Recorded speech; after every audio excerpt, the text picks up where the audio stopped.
Bench runs are a notorious way to gas out the players at the end of a practice, especially one that may not have had a lot of transition drills where players were running the floor, instead more standing around than a coach would generally want. Bench runs are also a very simple way to teach the game flow of box lacrosse to young or new players to the game. Up, down, and off with full intensity is what we want, as opposed to beginners who may want to stay on the floor for minutes at a time during a game.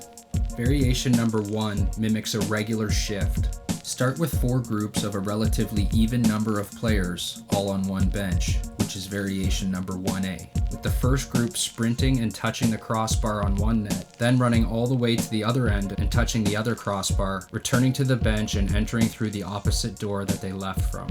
As soon as the first player from the first group arrives back at the bench, the entire second group repeats the same pattern, with the third group doing the same after them. Coaches should switch the directions of the players coming off the bench halfway through the drill, i.e. exiting through a different bench door and touching a different net first.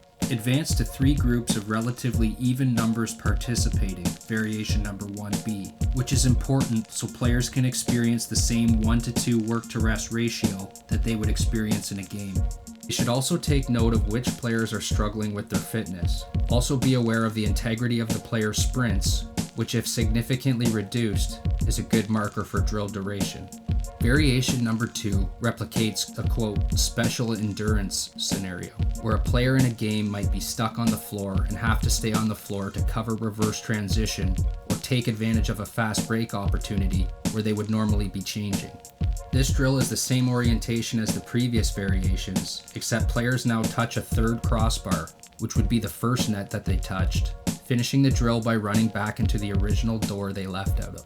The next group needs to be ready to go from the opposite door, and teammates should be encouraging each other as they struggle together to get through this grueling drill.